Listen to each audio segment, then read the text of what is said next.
Good morning, everybody, and welcome to your May 29th Global One lesson. Another thrilling and entertaining lesson for you guys coming up here. This week, we focus on the Civil War, and this is our final new lesson of the year. This week is your last assignment for Global One. The following week, week 10, will be just for makeup work. Anything that you might be missing, use that week to get it done for the end of the year.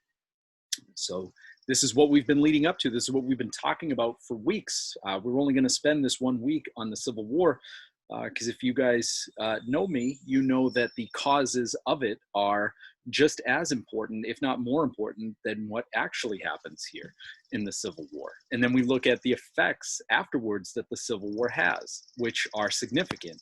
And what a perfect time to be talking about the Civil War and division within the nation. We look at the world we live in right now. It is a very divided nation right now. And you see a lot of things that we have talked about over the last few weeks sort of, occurring in our world today. And has been occurring for some time. So it's very important, and as important as ever, that we understand why the country became divided and what ends up happening when that happens. So let's get right into it this week. I hope that you are all doing fantastic. Let me pull up the screen here. As always, you go to classwork. We see right here, week 9 assignment. There is a giant bee flying around me right now. So if I get stung and start crying, that's why. Week 9, the Civil War. Okay, as always, my email address, if you need to shoot me an email with any questions, our Zoom times right here. My office hours will be next Friday, 12 to 1, and our rubric stays the same. Okay, personal accountability and responsibility. And let's get right into it here. Okay. So, our slides here. Let me just move this window out of the way. Sorry, B. Okay. All right, the Civil War. So this week, your assignment that goes with the Civil War is you guys are going to be learning about it and what a Civil War might look like in 2020. Now, when we made this assignment a few days ago, it was not quite as pertinent as it is right now, in that right now there's a lot of things going on in the country that are causing a lot of division. So for this assignment this week, you're going to imagine what would happen if a civil war were to happen today. Who would be against who? What would be the causes? Sorry, this bee won't leave me alone. And who would win? Okay. So that will be your assignment after we talk about this. But we get right into it here. We know the sides. Okay. In the North, we have the Union states. Okay. In the South, we have the Confederate states. And these states here that have the horizontal lines drawn through them here, the red and blue, these are our border states. Okay, they are technically a part of the Union. We do know that there is slavery in Kentucky and Missouri, but they are our border states. They are very, very important. Okay, Lincoln finds these states very, very important in this battle. Okay, these obviously not colored in because they're not states yet. They're still just territories. Okay, but these are our sides. So the basics. In the North, we have the Union. Okay, go back a slide right here. The blue states, this is the Union.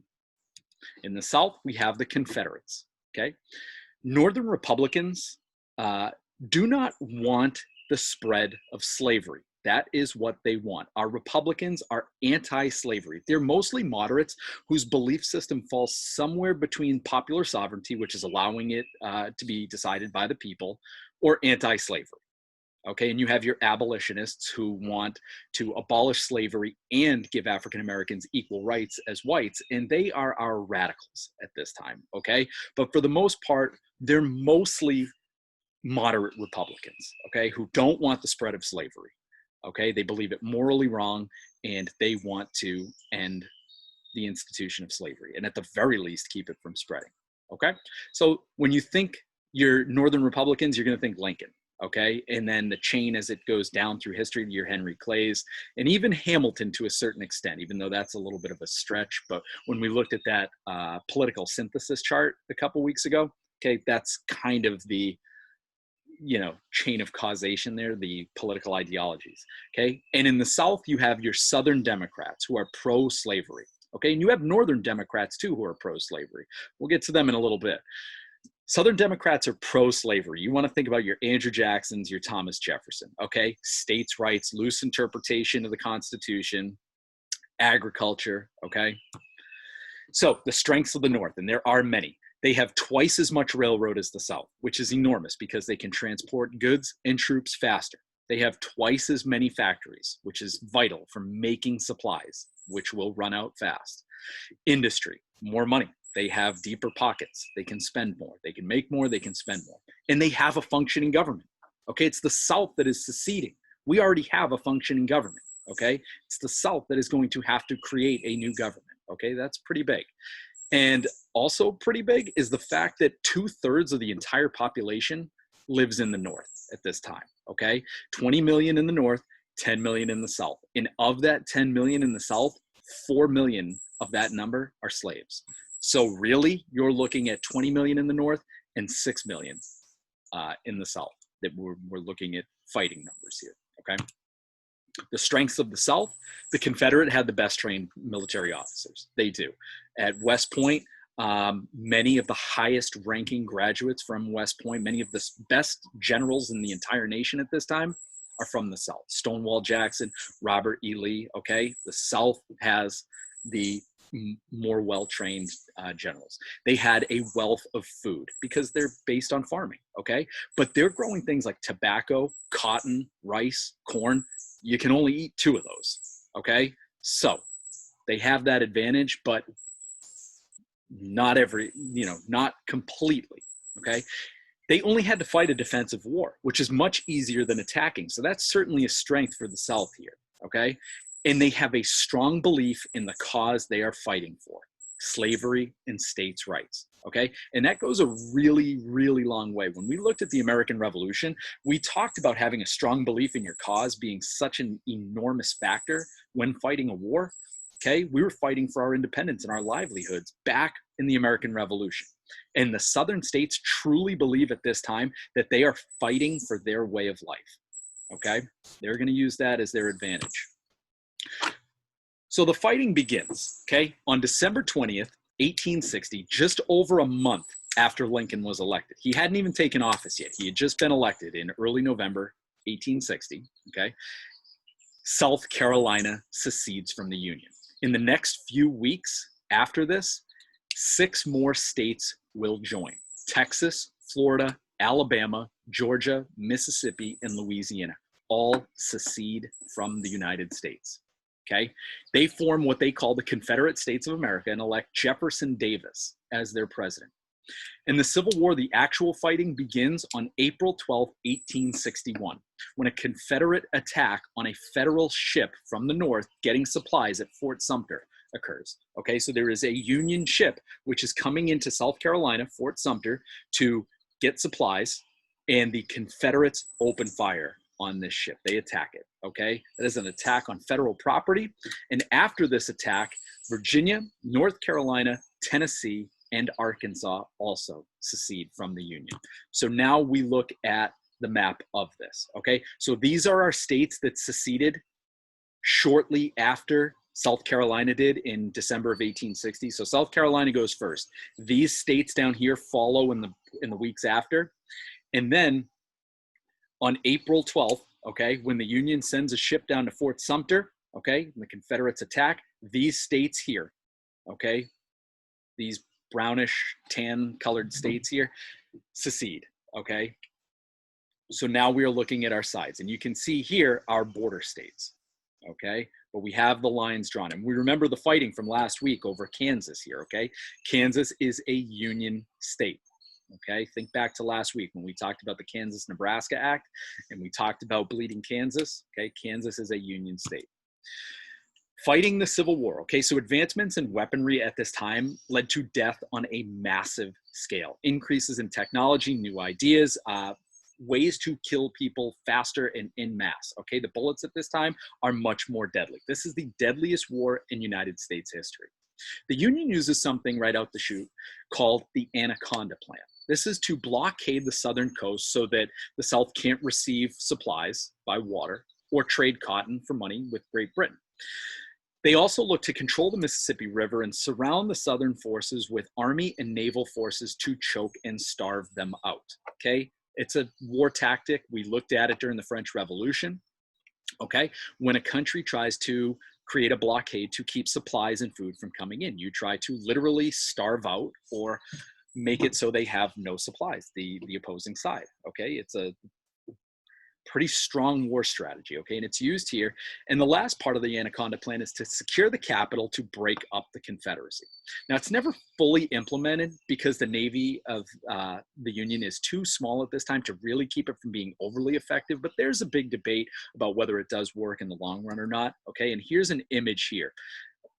Pretty cool one here, which shows the anaconda, the constricting snake here. That is what they are looking to do. They are looking to constrict the South, starve and crush them, okay? This war is going to take a lot longer than the North thinks, though.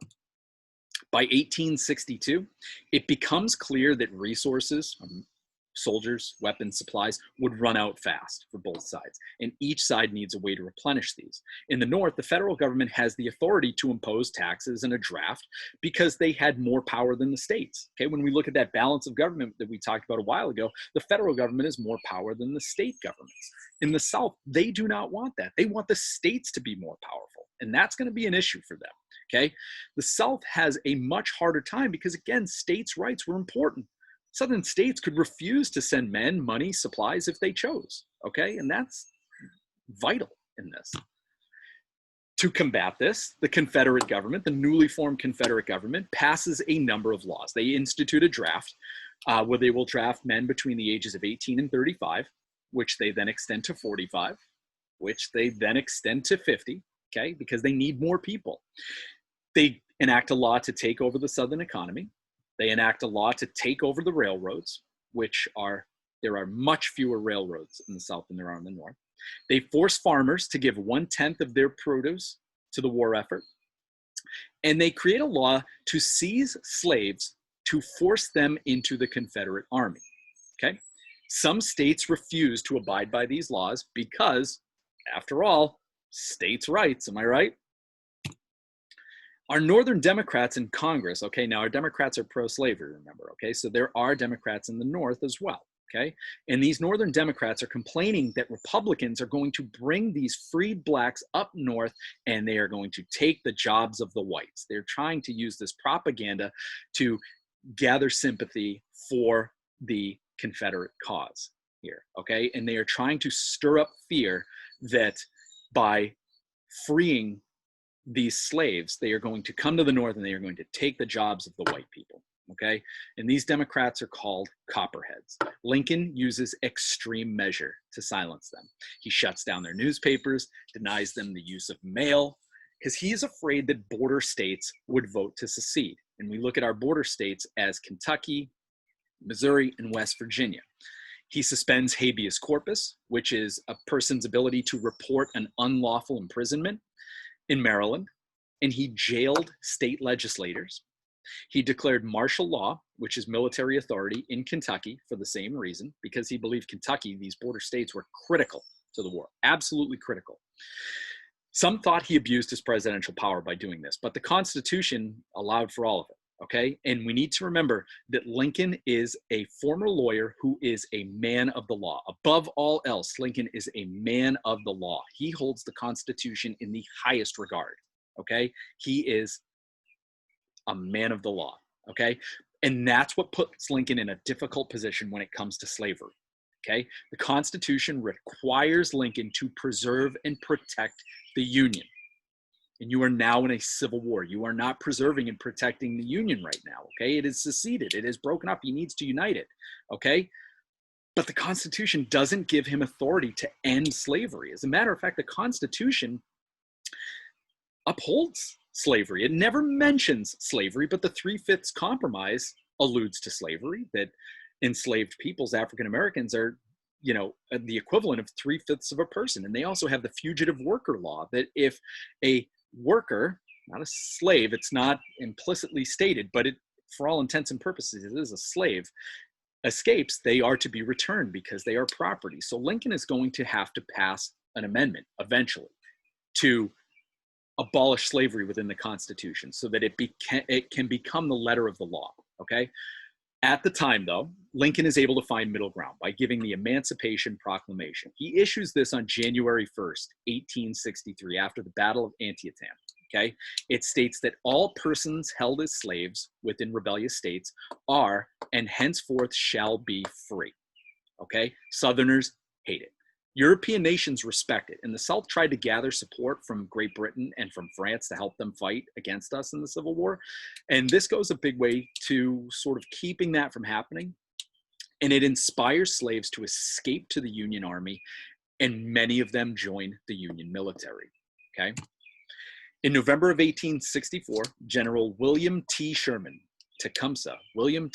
Sherman, okay, one of my favorite historical figures, Tecumseh. We remember him from the War of 1812 when we were talking about spreading into the Ohio Valley. We remember him. He united the Native American tribes to fight back against white settlers. His middle name, William T. Sherman, is an homage, an honor to Tecumseh from his parents, okay? And he begins his march to the sea. This is a scorched earth policy style of warfare by Sherman at this time. Sherman moves through Tennessee and targets Atlanta. He targets Atlanta with the purpose of burning it to the ground. He creates a 300-mile path of destruction from Atlanta to Savannah, Georgia.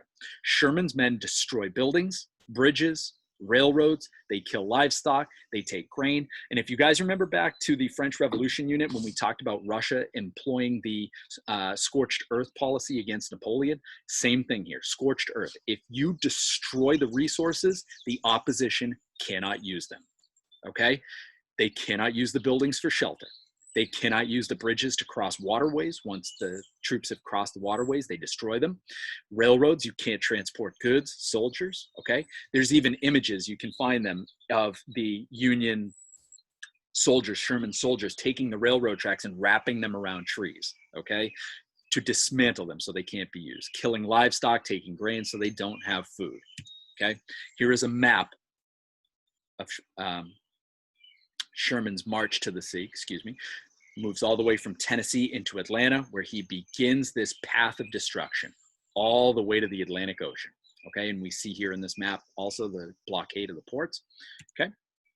Here's another map of Sherman's march to the sea, gives a lot more detail on it, okay? When you look at it, it lasted 37 days, a 50-mile wide path of destruction, okay? He had 62,000 troops under his command at this time, okay? Some really, really cool information here on that, okay? And when you look down here at casualties, we've all heard of the Battle of Gettysburg, 47,000 casualties in 3 days, okay? Goes to put it in perspective here when you talk about how deadly the Battle of Gettysburg was, okay?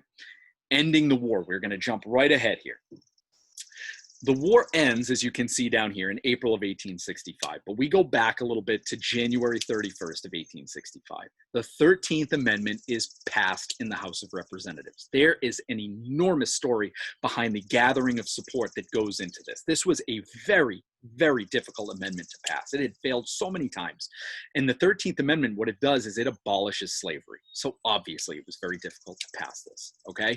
It had already passed the Senate in April of 1864, and it was ratified by the states in 1865, December, okay? So we know with a law, it has to make its way through the Senate and be approved, but then it also needs 2/3 majority in the House of Representatives. It needs both houses to approve it, okay? And then once that is approved, the states need to ratify it, okay? And that ends up happening in December of 1865. It abolishes slavery. But the war officially ends on April 9th, 1865, when Confederate General Robert E. Lee surrenders to Ulysses S. Grant at Appomattox Courthouse, okay? Lincoln does not want to crush the Confederates who had lost the war, because as you're building, as you need to reunite this country, he sees them, they're fellow Americans. You need to reintegrate these states back into the Union. And you cannot go around destroying them and hanging them as traitors, okay? Because he needs to build up that trust. And we'll get to that in a second too. The terms of the end of the war, General Grant, Ulysses Grant, had already discussed the terms with Lincoln. Lincoln wanted peace to come to the Union and felt he needed to treat the Confederate soldiers as such so they would not rebel again. The terms of the surrender were generous. The Confederate soldiers would have to turn in their rifles, but they could return home immediately and keep their horses and mules. They were also given food, as many of them were hungry. Okay, so very, very generous terms here at the end, okay? Now, the effects of the Civil War, right? Over 750,000 people died in the Civil War, okay? As I said earlier, the deadliest war in US history, okay? It would be an entire century before a president was elected from a former Confederate state. African Americans, slaves, are now freedmen, okay? For a century and a half, only one of the speakers of the House and no president pro tem of the Senate came from the South. And only 5 of the 26 Supreme Court justices named during the half century after were Southerners, okay? So in terms of their political influence after this, it really dwindles, okay? Now, 5 days after Lee surrenders, Abraham Lincoln is shot in the head at a theater by John Wilkes Booth. Okay, on the night of April 14th, 1865, Lincoln is assassinated at the very, very end of the Civil War, only 5 days after the South surrenders. He dies the next morning on April 15th, 1865, from the complications of the gunshot. Okay, Vice President Andrew Johnson now becomes president. Okay, now we have a problem. Johnson, arguably one of the worst presidents in United States history. Johnson was a Democrat. You will notice that is a different political party from Lincoln. Lincoln thought by having a Democrat as his vice president, it would help to show the solidarity in the, cohesiveness that this country could come back together, okay, that it could stay and be united, okay? So Johnson was only Lincoln's vice president for a few months when this happened, because his first vice president, Lincoln's, was Hannibal Hamlin, okay, a gentleman from Maine who was a Republican. But for his second term in office, okay, Lincoln enlists Andrew Johnson. Johnson would go on to be impeached, and many southern states would go on to ignore Reconstruction, which is what we're going to talk about in a second, and implement codes to disenfranchise these newly freed slaves, okay? Reconstruction. Between 1865 and 1877, the federal government tried to repair the damage to the South and restore the southern states and the 4 million newly freed slaves to the Union. This is known as Reconstruction. The Civil War destroyed much of the South's shipping industry, railroads, farms, homes, okay? The North lost over 364,000 soldiers, and the South lost 260,000 soldiers, okay? The numbers are even greater than that. That's where I came up with the 750,000. That's newer research has shown the numbers are even higher. 3 different groups in the South face hardships post-Civil War. You have your Black Southerners who are jobless, uneducated, and have no land, okay? Plantation owners, they lose their land. Confederate money is worthless, and they can't afford to hire workers. And you have your poor white Southerners who can't find jobs because of freed slaves, so they move to the north or to the west, okay? As I said earlier, Vice President Andrew Johnson becomes president after Lincoln is assassinated in April of 1865. And Johnson creates his own plan called Presidential Reconstruction. He pardoned Southerners who swore allegiance to the Union. Each state could hold a constitutional convention to rewrite a new constitution that abolishes slavery, okay? States must void secession, re-enter the Union, abolish slavery, and ignore the Confederate debt. And states could hold elections and rejoin the Union. As Southern states begin to complete Johnson's list of requirements to rejoin the Union, they also start creating black codes. Okay, I'm going to get into black codes in a second, but the reason Reconstruction fails is because Johnson is very lax in enforcing it, okay? And over time, the Union will just abandon Reconstruction, okay? After the Civil War, these black codes, the Confederates start to put former Confederate leaders back into power. Okay, so these southern states that are being reintegrated and have to check all these boxes to, re-enter into the Union, after a little bit of time, they start to re-elect these former Confederate leaders and put them back into power. So you have the same people that were causing these problems from the beginning back in power. Okay, black codes are created. These are laws that restricted freedmen's rights. Okay, black codes included the following: curfews. They could not gather after sunset, African Americans. Vagrancy. If you weren't working, you could be punished. Labor contracts. You would sign a contract to work in the beginning of the year. And land restrictions. They could only rent or own land in rural areas. So they are very, very restricted. Okay? So these right here, we're not going to get into Reconstruction. Our year ends with the Civil War, but I wanted to give you guys a little bit of information about what happens after. Okay, and we enter this period of Reconstruction, which ends up being an enormous failure.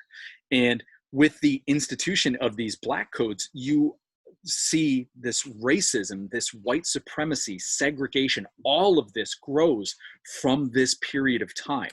Okay, where this is allowed and promoted and unenforced.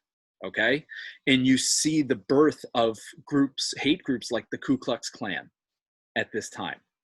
Okay, so that's one of the awful effects of this time, is the growth of racism and segregation that will lead into later years and into, God, even still today. Okay, it is still happening today. Okay. So let me get out of the slideshow and get over to your assignment here. Like I said, last one of the year here. So your remote learning assignment, again, is to imagine what a civil war would look like in modern times. We've discussed the many issues that caused the Civil War, and we just looked at what the actual Civil War was, what the fighting looked like, how it ended, and what the effects were after. Okay. And actually just the other night, I joined a book discussion of an author who wrote a book, How the South Won the Civil War, which is a very alternate take on what happened. And it was very interesting when you talk about the failure of Reconstruction and how, the state of the country and what that might look like, the argument that in the end, it really did happen differently. Okay, so something to consider when you're doing your assignment this week. So we looked at many of the issues: slavery, industry in the North versus agriculture in the South, the election of Lincoln as president, territorial expansion, failed compromises. Okay, for this assignment, you're going to look at what would look like if it happened today. Who would the sides be? Who would be on each side? Who would be against who? What would the causes be, and who would win? Okay, so you're going to create some type of visual representation to show the sides for the modern day Civil War. You could create a map, you could do a drawing, a diagram, use Canva, however you see it happening. Okay, but you're going to create a visual to go along with this. Okay, make sure you're creative and label so I know what your two sides that you have chosen are. Okay. Once you complete your visual, you're going to write me a paragraph talking about what the causes and the outcome would be. Okay, this paragraph is your opportunity to explain why you think a modern day Civil War could happen. Okay, some topics to consider when you're looking at doing the assignment this week: politics today. Okay, political sides. Would that be the cause of a civil war? Okay, cultural differences that exist in different parts of the country. Sports teams. Okay, what if you had hockey fans versus football fans? I do want you to keep it grounded in somewhat being realistic, but I also want you to be creative and use your imagination. Okay, is it Patriots fans versus Jets fans? Okay, cost of living, the rich versus the poor. Could that be it? Religion, age, race. There's all sorts of different things that we can look at. There's some links down here to sort of help you envision the map aspect of this. This one right here, the New York Times article here, is a visual, an interactive visual that shows a map of where fans of certain television shows live. Okay, 270 to win. That is a map of the electoral votes based on political parties. So it shows political balance in the country. Okay, when you're looking at Democrats and Republicans. Okay, it shows visuals of that. Okay, and state indicator, this breaks people up by age, race, a number of different ways to break up the demographics of states. Okay, so your assignment, your week 9 assignment is due June 5th. Remember, this is your last assignment. Make it a good one. Okay, if you have any questions, please email me. I have included a map here down below if you want to use the map. Feel free to please do so. As always, I believe I've gone over my time with you here, per usual. There's a lot to cover in these things, though. And when you are done, upload it to your week 9 assignment right here.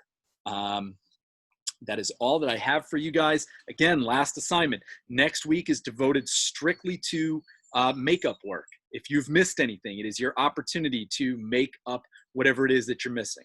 Okay? If June 5th comes around, you turn this in and you have everything done, then you're done with Global 1. I know it's a sad day. Try not to cry too much. I know I'll probably cry a bunch, so I'm sure you guys probably will too. I can only imagine. But I miss you guys. I hope that you are all well. And if you have any questions, email me. I will talk to you soon.